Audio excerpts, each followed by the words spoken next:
ನಮಸ್ತೆ, ನಾನು ಗಾಯತ್ರಿ ಶ್ರೀಧರ್. ಬ್ರಾಹ್ಮಣರ ಅಡುಗೆ ಮನೆಗೆ ಸ್ವಾಗತ.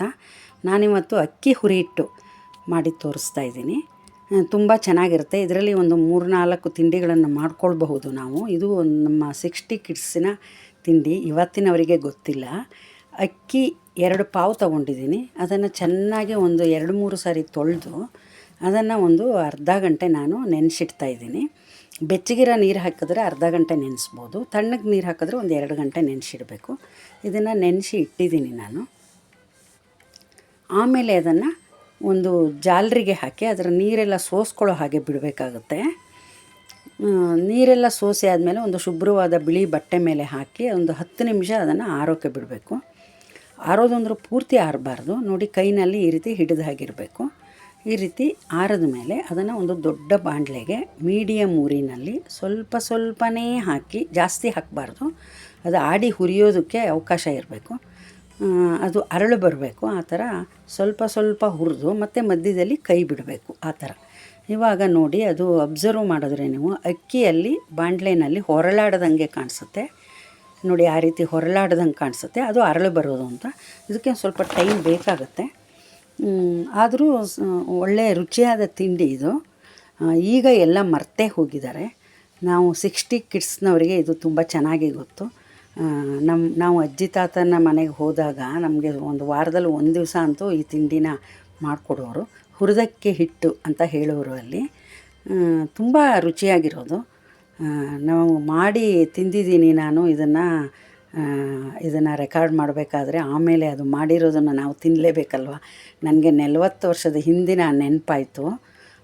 ತುಂಬ ರುಚಿ, ತುಂಬ ಚೆನ್ನಾಗಿರುತ್ತೆ. ಒಂದು ಸರಿ ಮಾಡ್ಕೊಂಡು ತಿಂದು ಆಮೇಲೆ ಹೇಳಿ. ಅದೇ ಇದಕ್ಕೆ ಮಾಡೋ ಅಷ್ಟೊತ್ತಿಗೆ ಹಿಟ್ಟು ರೆಡಿ ಮಾಡಬೇಕಾದ್ರೆ ಸ್ವಲ್ಪ ಪೇಷನ್ಸ್ ಬೇಕು. ನಿಧಾನಕ್ಕೆ ಹುರಿಬೇಕಾಗಿರೋದ್ರಿಂದ ಇದು ಟೈಮ್ ತಗೊಳುತ್ತೆ. ಹಿಟ್ಟು ರೆಡಿ ಮಾಡಿ ಒಂದು ಡಬ್ಬಿಲಿ ಹಾಕಿ ಇಟ್ಕೊಂಡ್ಬಿಟ್ರೆ ಆಮೇಲೆ ತಿಂಡಿ ಮಾಡೋದು ಈಸಿ. ಮೊದಲೆಲ್ಲ ಇದನ್ನು ಮಿಕ್ಸಿ ಇರಲಿಲ್ವಲ್ಲ, ಆ ಕಾಲದಲ್ಲಿ ಇದನ್ನು ಬೀಸೋ ಕಲ್ಲಲ್ಲಿ ಬೀಸೋರು. ಅವತ್ತಿನ ಕೆಲಸಗಳಂತೂ ತುಂಬ ಜಾಸ್ತಿ ಇರೋದು. ಇವತ್ತಿನಷ್ಟು ಈಸಿಯಾಗಿ ಇಲ್ಲ. ಆದರೂ ಅದು ಆ ಟೇಸ್ಟು ಇದು ಪಾಪ ಹೆಂಗಸರುಗಳಿಗೆ ಅಡುಗೆ ಮನೇಲಿ ಬಿಟ್ಟು ಈಚೆ ಕೆಲಸನೇ ಆಗ್ತಾ ಇರಲಿಲ್ಲ. ಅಷ್ಟರ ಮಟ್ಟಿಗೆ ಈಗಲೂ ಯೋಚನೆ ಮಾಡಿದ್ರೆ ಇಷ್ಟು ಮುಂದೆ ಬಂದಿದ್ದೀವ ನಾವು ಹೆಂಗಸರುಗಳು ಅಂತ ಅನಿಸ್ಬಿಡುತ್ತೆ. ಆದರೆ ಅವತ್ತಿನ ರುಚಿ ಇವತ್ತಿನ ಯಾವ ತಿಂಡಿನಲ್ಲೂ ಬರೋಲ್ಲ. ಹೊರಗಡೆ ಸ್ಪೈಸಿ ತಿಂದು ಅಭ್ಯಾಸ ಆದವರಿಗೆ ಬಹುಶಃ ಇದು ರುಚಿ ಕೊಡದೇ ಇರ್ಬೋದು, ಇದೇನು ತಿಂಡಿನಪ್ಪ ಅಂತ. ಆದರೆ ಯಾವ ಥರದ ಕೆಮಿಕಲ್ಸು ಇರಲ್ಲ, ಪೌಷ್ಟಿಕಾಂಶಗಳು ಇರ್ತವೆ, ಆಮೇಲೆ ಒಳ್ಳೆ ರುಚಿ ಇರುತ್ತೆ. ತುಂಬ ಚೆನ್ನಾಗಿರುತ್ತೆ ಈ ತಿಂಡಿಗಳು. ನಮಗೆ ಅದೇ ಇಷ್ಟ, ಅದೇ ನೆನಪಾಗ್ತಾ ಇರುತ್ತೆ. ಮ್ಯಾಗಿ ಮತ್ತು ಈ ಪಾನಿಪುರಿ ಇವೆಲ್ಲ ಬಂದ ಮೇಲೆ ಇವೆಲ್ಲ ಹಿಂದಿಂದಕ್ಕೆ ಹೋಗ್ಬಿಡ್ತು ಈ ತಿಂಡಿಗಳು. ನೋಡಿ, ಈ ಥರ ಬ್ರೌನ್ ಕಲರ್ ಬರಬೇಕು. ಮತ್ತು ಅಕ್ಕಿ ಸ್ವಲ್ಪ ಸೈಜಲ್ಲಿ ದೊಡ್ಡದು ಕಾಣಿಸುತ್ತೆ ನೋಡಿ. ಇವಾಗ ಅದು ಅರಳು, ಅಕ್ಕಿ ಅರಳು.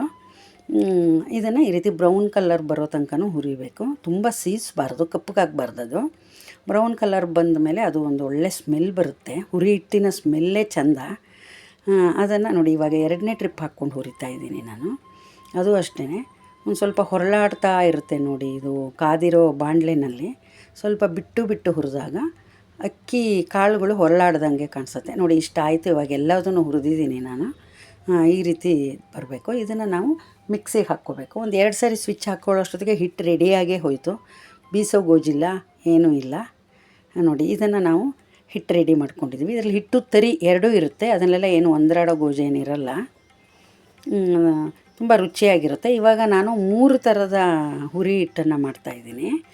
ಒಂದು ಸ್ವೀಟು, ಅದಕ್ಕೆ ನಾನು ಒಂದು ಸಣ್ಣ ಕಪ್ಪಲ್ಲಿ 1 ಕಪ್ ಹಾಕ್ಕೊಂಡಿದ್ದೀನಿ ರೆಡಿ ಇರೋ ಹಿಟ್ಟು. ಇನ್ನೊಂದಕ್ಕೂ ಅದು ಮಜ್ಜಿಗೆ ಹಾಕಿ ಮಾಡೋ ಅಂಥದ್ದು. ಇನ್ನೊಂದು ಅದಕ್ಕೆ 1-1/4 ಬೌಲ್ ತೊಗೊಂಡಿದ್ದೀನಿ. ಅದು ಸ್ವಲ್ಪ ಒಗ್ಗರಣೆ ಹಾಕಿ ನಾವು ಉಪ್ಪಿಟ್ಟು ಇದೆಲ್ಲ ಮಾಡ್ತೀವಲ್ಲ, ಆ ಥರ ಮಾಡೋ ಅಂಥದ್ದು.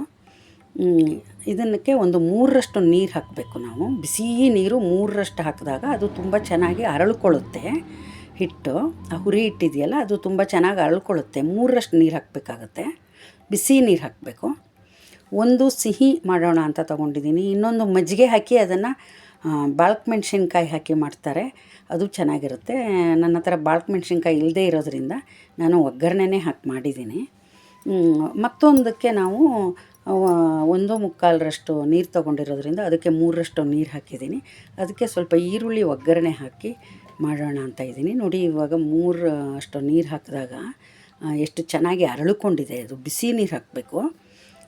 ತುಂಬ ಚೆನ್ನಾಗಿ ಅರಳ್ಕೊಂಡಿದೆ. ಅದಕ್ಕೆ ಎಲ್ಲದಕ್ಕೂ ಸಹಿತ ಸ್ವಲ್ಪ ಉಪ್ಪು ಹಾಕಬೇಕು. ಸ್ವೀಟಿಂದಕ್ಕೆ ಚೂರೇ ಉಪ್ಪು ಹಾಕಬೇಕು. ಮಜ್ಜಿಗೆ ಈಗ ಒಂದಕ್ಕೆ ಮಜ್ಜಿಗೆ ಹಾಕ್ತಾಯಿದ್ದೀನಿ. ಇನ್ನು ಹುಣಸೆ ರಸ ಸ್ವಲ್ಪ ಸ್ವೀಟಿಂದಕ್ಕೆ ಹಾಕಬೇಕಾಗತ್ತೆ. ಇಲ್ಲದೇ ಇದ್ದರೆ ಒಂಥರ ಸಪ್ಪೆ ಸಪ್ಪೆ ಅನಿಸುತ್ತೆ. ಮತ್ತು ಒಗ್ಗರಣೆ ಹಾಕೋದಕ್ಕೆ ನಾನು ಹುಣಸೆ ರಸ ಹಾಕಿದ್ದೀನಿ. ಈಗ ಇದು ಮೊಸರು ಹಾಕಿರೋದನ್ನು ನಾವು ಚೆನ್ನಾಗಿ ಕೈಯಾಡಿ ಇಡಬೇಕಾಗತ್ತೆ. ಅದಕ್ಕೂ ಸಹಿತ ನೀವು ಯಾವ ಥರ ಬೇಕಾದ್ರೂ ಮೊಸರು ಹಾಕಿರೋದಕ್ಕೆ ಖಾರದ ಒಗ್ಗರಣೆ ಹಾಕ್ಕೋಬೋದು, ಕೆಂಪು ಮೆಣ್ಸಿನ್ಕಾಯಿ ಹಾಕಿ ಒಗ್ಗರಣೆ ಹಾಕ್ಕೋಬೋದು. ಇಲ್ಲ ಅಂದರೆ ಬಾಳ್ಕೆ ಮೆಣ್ಸಿನ್ಕಾಯಿ ಹಾಕಿದ್ರೂ ತುಂಬ ಚೆನ್ನಾಗಿರುತ್ತೆ. ಅದು ಈ ಮೊಸರು ಅವಲಕ್ಕಿ ಇರುತ್ತಲ್ಲ ಆ ಥರ ಹಾಕ್ಬೋದು ನಾವು. ಇದಕ್ಕೆ ನನ್ನ ಹತ್ರ ಬಾಳ್ಕೆ ಮೆಣ್ಸಿನ್ಕಾಯಿ ಇಲ್ಲದೇ ಇರೋದ್ರಿಂದ ನಾನು ಒಗ್ಗರಣೆಗೆ ಸ್ವಲ್ಪ ಈರುಳ್ಳಿ ತೆಗೆದಿಟ್ಕೊಂಡಿದ್ದೀನಿ. ಅದನ್ನೇ ಹಾಕೋಣ ಅಂತ ಇದ್ದೀನಿ. ಈಗ ಇದು ಸ್ವೀಟಿಗೆ ಬೆಲ್ಲದ ಹುರಿ ಇಟ್ಟಿದ್ದು. ಇದಕ್ಕೆ ಸ್ವಲ್ಪ ಕಾಯಿ ತುರಿ ಮತ್ತು ಏಲಕ್ಕಿ, ಬೆಲ್ಲ ಎಲ್ಲವುದು ಹಾಕಿ ಮಾಡಬೇಕಾಗುತ್ತೆ. ನೋಡಿ, ಏಲಕ್ಕಿ ಬೀಜ ಹಾಕ್ತಾಯಿದ್ದೀನಿ. ಆಮೇಲೆ ಬಿಸಿಯಾಗಿರೋ ಅಂಥದ್ದು ಸ್ವಲ್ಪ ಬೆಲ್ಲದ ನೀರು. ಸ್ವಲ್ಪ ಬಿಸಿಯಾಗೇ ಇರಲಿ, ಅದು ಅರಳ್ಕೊಳ್ಳೋಕ್ಕೆ ಉಪಯೋಗ ಆಗುತ್ತೆ. ಹಾಗಾಗಿ ಬಿಸಿಯಾಗಿ ಇದ್ದಿರೋ ಅಂಥ ಬೆಲ್ಲದ ನೀರನ್ನು ಹಾಕಿದ್ದೀನಿ. ಆಮೇಲೆ ಒಂದು ಸ್ವಲ್ಪ ಕಾಯಿ ತುರಿ, ಕೊಬ್ಬರಿ ಬೇಕಾದರೂ ಹಾಕ್ಬೋದು. ಇದನ್ನು ನೀವು ಉಂಡೆ ಮಾಡಿ ತಿಂತೀರಿ ಅಂದರೆ 2 ಡ್ರಾಪು ಒಳ್ಳೆ ತುಪ್ಪ ಹಾಕಿ ಮುದ್ದೆಗಳನ್ನು ಮಾಡ್ಬೋದು. ಈ ರಾಗಿ ಹುರಿ ಹಿಟ್ಟಿಂದ ಮಾಡ್ತಾರಲ್ಲ ಆ ಥರ. ಮಕ್ಕಳುಗಳು ಸ್ಕೂಲಿಂದ ಬಂದ ತಕ್ಷಣ ಏನಾದರೂ ತಿನ್ನೋದಕ್ಕೆ ಅಂತ ಕೇಳಿದಾಗ ನೀವು ಇದನ್ನು ಮಾಡಿಕೊಡ್ಬೋದು. ತುಂಬ ಇಷ್ಟಪಟ್ಟು ತಿಂತಾರೆ. ಈಗ ನೆಕ್ಸ್ಟು ನಾವು ಒಗ್ಗರಣೆ ಹುರಿ ಹಿಟ್ಟು ಮಾಡ್ತಾಯಿದ್ದೀವಿ. ಈರುಳ್ಳಿ ಎಲ್ಲವುದು ಹಾಕಿ ಇದಕ್ಕೆ ಬೆಲ್ಲ, ಹುಣಸೆ ರಸ ಎಲ್ಲವುದು ಇರೋದರಿಂದ ತುಂಬ ರುಚಿಯಾಗಿರುತ್ತೆ. ಮೊದಲು ಒಗ್ಗರಣೆಗೆ ಸಾಸಿವೆ ಹಾಕಿದ್ದೀನಿ. ಸಾಸಿವೆ ಆದಮೇಲೆ ಕಡಲೆಬೇಳೆ ಹಾಕಿದ್ದೀನಿ. ಕಡಲೆಬೇಳೆ ಒಂದು 25 ಸೆಕೆಂಡ್ ಹುರ್ಕೋಬೇಕಾಗುತ್ತೆ. ಅದು ಹುರಿದು ಆದಮೇಲೆ ನಾನು ಉದ್ದಿನಬೇಳೆ ಹಾಕಿದ್ದೀನಿ. ಕಡಲೆಬೇಳೆ ಹುರ್ಕೊಳ್ಳೋ ಟೈಮ್ ಇದೆಯಲ್ಲ, ಅದೊಂದು ಸ್ವಲ್ಪ ಲೇಟ್ ಇರೋದ್ರಿಂದ ನಾನು 25 ಸೆಕೆಂಡ್ ಬಿಡ್ತೀನಿ. ಆಮೇಲೆ ಉದ್ದಿನಬೇಳೆ ಹಾಕಿದ್ದೀನಿ. ಆಮೇಲೆ ಸ್ವಲ್ಪ ಕರಿಬೇವಿನ ಸೊಪ್ಪು ಹಾಕಿ ಮತ್ತು ಈರುಳ್ಳಿ ಮತ್ತು ಹಸಿರು ಮೆಣಸಿನ್ಕಾಯಿ ಒಟ್ಟಿಗೆ ಹಾಕಿ ಫ್ರೈ ಮಾಡಿದ್ದೀನಿ. ಮಾಮೂಲಿ ಎಲ್ಲ ಒಗ್ಗರಣೆಗಳನ್ನು ಹಾಕ್ತೀವಲ್ವ ನಾವು ಅವಲಕ್ಕಿಗೆ ಎಲ್ಲ, ಅದೇ ಥರನೇ ಇದು ಚೆನ್ನಾಗಿ ಫ್ರೈ ಆಗಬೇಕು. ಈರುಳ್ಳಿ ಮತ್ತು ಹಸಿರು ಮೆಣಸಿನ್ಕಾಯಿ, ಈ ಕಡಲೆಬೇಳೆ, ಉದ್ದಿನಬೇಳೆ ಇದೆಲ್ಲವುದು ಒಗ್ಗರಣೆ ಒಳಗೆ ಚೆನ್ನಾಗಿ ಬೆಂದ ಮೇಲೆ ನಾನೊಂದು 2 ಸ್ಪೂನ್ ತೆಗೆದಿಟ್ಟಿದ್ದೀನಿ. ಏಕೆಂದರೆ ಅದು ಮೊಸರು ಹಾಕಿರೋದಕ್ಕೆ ನನ್ನ ಹತ್ರ ಬಾಳ್ಕೆ ಮೆಣಸಿನ್ಕಾಯಿ ಇಲ್ಲ ಅಂತ ಹೇಳಿದ್ನಲ್ಲ, ಹಾಗಾಗಿ ಇದನ್ನೇ ಹಾಕ್ತಾಯಿದ್ದೀನಿ. ಇದಾದರೂ ಟೇಸ್ಟಾಗಿರುತ್ತೆ, ತುಂಬ ಚೆನ್ನಾಗಿರುತ್ತೆ. ಮೊಸರು ಅವಲಕ್ಕಿ ಥರ ಟೇಸ್ಟ್ ಬರುತ್ತದು, ತುಂಬ ಚೆನ್ನಾಗಿರುತ್ತೆ. ಈಗ ನಾನು ಇದಕ್ಕೆ ನೆನೆಸಿಟ್ಟಿರೋ ಅಂಥ ಹುರಿಟ್ಟಿದೆಯಲ್ಲ ಅದನ್ನು ಹಾಕಿದ್ದೀನಿ. ಸ್ವಲ್ಪ ಅರಿಶಿನ ಹಾಕಿ ಬಾಡಿಸ್ಕೋಬೇಕು.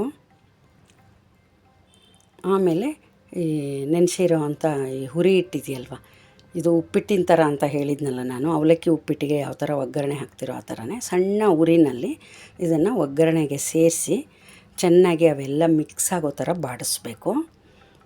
ಇದಂತೂ ತುಂಬ ರುಚಿ. ಅಂದರೆ ಇದರಲ್ಲಿ ಸಿಹಿ ಇರುತ್ತೆ, ಹುಳಿ ಇರುತ್ತೆ, ಉಪ್ಪು, ಖಾರ ಅವು ಎಲ್ಲವುದು ಅಷ್ಟು ಚೆನ್ನಾಗಿರುತ್ತೆ. ಈ ಹಸಿರು ಮೆಣಸಿನ್ಕಾಯಿ ಜೊತೆ ಬೇಕಾದ್ರೆ ನೀವು ಒಂದು 2 ಕೆಂಪು ಮೆಣಸಿನ್ಕಾಯಿ ಹಾಕ್ಕೊಂಡ್ರೂ ಚೆನ್ನಾಗಿರುತ್ತೆ.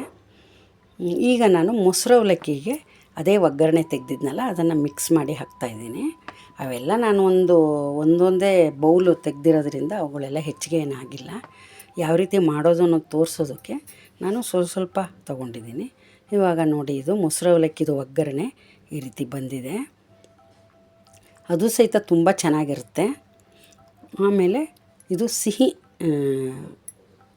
ಹುರಿ ಹಿಟ್ಟು, ಸಿಹಿ ಕಾಯಿ ಎಲ್ಲ ಹಾಕಿರೋದು, ಬೆಲ್ಲದ ನೀರು ಹಾಕಿರೋದು, ಮತ್ತೊಂದು ಒಗ್ಗರಣೆ ಹಾಕಿರೋದು. ಈಗ ಉಪ್ಪಿಟ್ಟಿಗೆ ಮತ್ತು ಅವಲಕ್ಕಿಗೆ ಎಲ್ಲ ನೀವು ಯಾವ ರೀತಿ ಒಗ್ಗರಣೆ ಮಾಡಿರ್ತೀರೋ ಆ ಥರ ಮಾಡಿಬಿಟ್ಟು ಇದನ್ನು ಒಲೆ ಮೇಲೆ ಚೆನ್ನಾಗಿ ಬಾಡಿಸಿರೋದು. 3 ಟೇಸ್ಟಿಯಾಗೇ ಇರುತ್ತೆ. ಇದು ಗೊಜ್ಜು ಅವಲಕ್ಕಿ ಥರ ಬೇಕಾದರೂ ನೀವು ಮಾಡ್ಕೋಬೋದು. ನಾನು ಇಲ್ಲಿ ತೋರಿಸಿಲ್ಲ ಅದನ್ನು. ಎಲ್ಲ ಯಾವ ರೀತಿ ಗೊಜ್ಜು ಅವಲಕ್ಕಿ ಮಾಡ್ಕೋತೀರೋ ಅದೇ ಥರನೇ ಮಾಡ್ಕೊಳ್ಬೋದು. ಇದನ್ನು ತುಂಬ ಟೇಸ್ಟಿಯಾಗಿರುತ್ತೆ. ನೀವು ಒಂದು ಸಾರಿ ಮಾಡಿ ಅದನ್ನು ತಿಂದುಬಿಟ್ಟು ನನಗೆ ಕಮೆಂಟ್ ಮಾಡಿ. ತುಂಬ ಚೆನ್ನಾಗಿರುತ್ತೆ. ವಿಡಿಯೋ ನೋಡಿದ್ದಕ್ಕಾಗಿ ಧನ್ಯವಾದಗಳು.